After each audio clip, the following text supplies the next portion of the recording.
Welcome back to All This Math. This is Professor Parker, and we are doing I was about to say SAT prep. We're not doing SAT prep. We're doing ACT prep. My bad. It's been a long day. A good day, but a long day. You know what I'm saying? So yeah, let's read the problem. The problem can be found in the description notes underneath of the video. So read along, and even feel free to pause the video if you want to try to do this problem by yourself, and then hit play once you finish so we can compare answers. So, number 14 says a total of 50 juniors and seniors were given a mathematics test.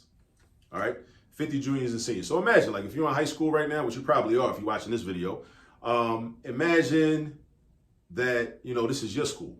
Think about the juniors in your class. Think about the seniors or juniors in your school, seniors in your school. Think about, picture them, Then it proceeds to say the 35 juniors attained an average score of 80, while the 15 seniors attained an average of 70. What was the average score for all 50 students who took the test? All right, so look, we have an individual average for juniors and an individual average for seniors. What the question is asking you to do is find an average for everybody, an overall average that includes juniors and seniors.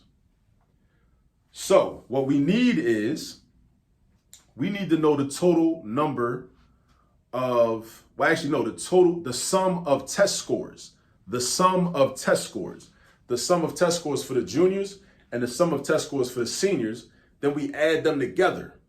And then we divide by the total number of students, juniors and seniors. So again, we need the total sum of test scores. So let's do that for the juniors first, right? But how do you think we can do that? How do you think we can figure that out? So juniors, if it tells you that, check this out. If it tells you that there was 35 juniors and they had an average score of 80, 35 juniors and an average score of 80. So that means that the way that 80 was calculated was the total sum, right, was divided by 35, and that equaled 80. The total sum of their test scores was divided by 35, because that's the number of juniors it is, and that equaled 80, right? So it was like this, total sum divided by 35, and that equaled 80. So if I want to figure out the total sum, remember, multiplication and division are corollaries, or they're converse operations. So if I want to figure out this, because if I have the total sum of their test scores, I can add that to the total sum of the test scores from the seniors, and then I can just have the total sum, and then divide it by the number of students altogether, right, to get the average, which is the question that they're asking for, right? I need to know this value right here. So can I do the opposite of dividing by 35? Can I do 80 times 35 to get this amount? Think about it. You could do 80. You're basically working backwards. That's all you're doing. You're working backwards. You're doing the 80 times 35 to get the total sum. 80 times 35 to get the total sum. Now, how do we do 80 times 35? You can use a calculator, right? That's fine. You're allowed on the ACT. Or you can do mental math. Let's see, 8 times 35. Imagine the zero's not there. 8 times 35. I would do, in my head, I would break the 35 down into 30 and 5. 30 and 5. 8 times 30 is 240. And then with the 0, that's 2,400. Right? But then I got to do 80 times 5. 80 times 5 is 400. So 2,400 plus 400 equals 2,800. So that means 80 times 35 is 2,800. 80 times 5 is 2,800. Just like, you know why? I know this is right. Because if it was 3.5 times 8, that would be 3 times 8 is 24. 0.5 times 8 is like half of 8, which is 4. So that would be 28. So that's 2,800. So yeah, the total sum would be 2,800. That's for the juniors, though. That's for the juniors. Now we got to do the same thing for the seniors. So for the seniors, it was the total sum divided by how many seniors? We got to read the question. It's 15 seniors. And their average was 70. So to find their total sum, we do 70 times 15. We work backwards. We're trying to find the total sum of their test scores, not the total sum of students, the total sum of all their test scores added together. Because remember how you find an average.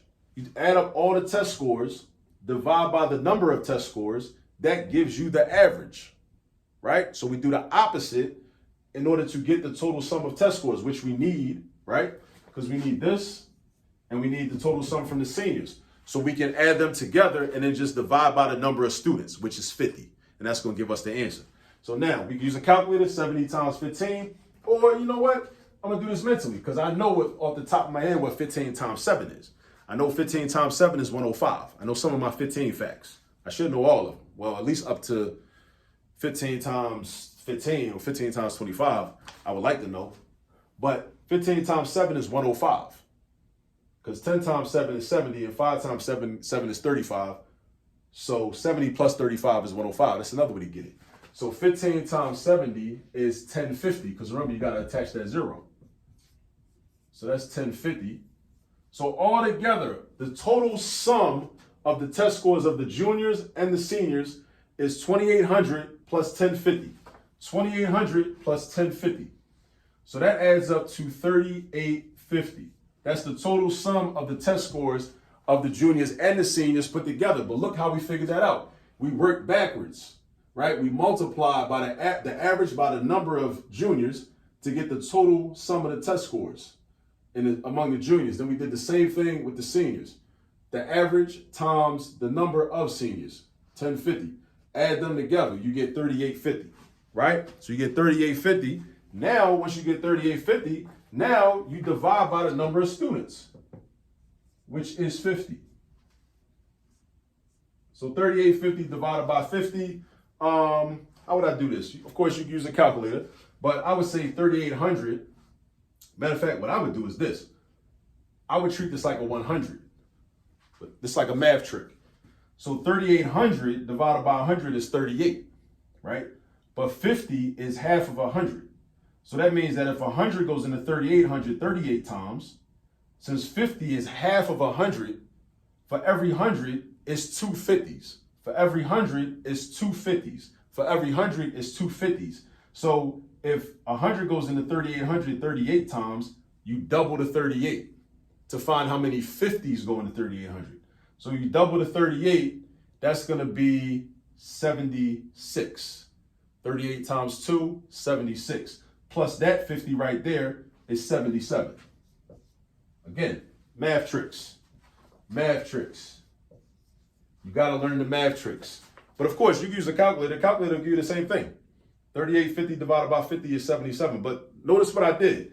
And I like to do this whenever I'm dividing by 50s, right? What I do is I say, okay, well, I know 50 is half of 100.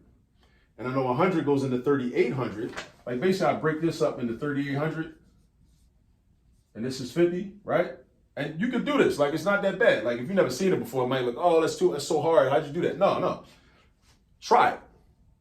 Just try it, right? Because once upon a time, I didn't know how to do this, right? So, it's all good. And now I do.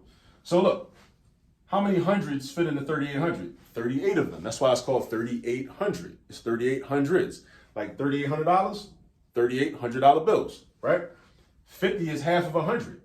So instead of $3,800 bills, how many $50 bills would you need?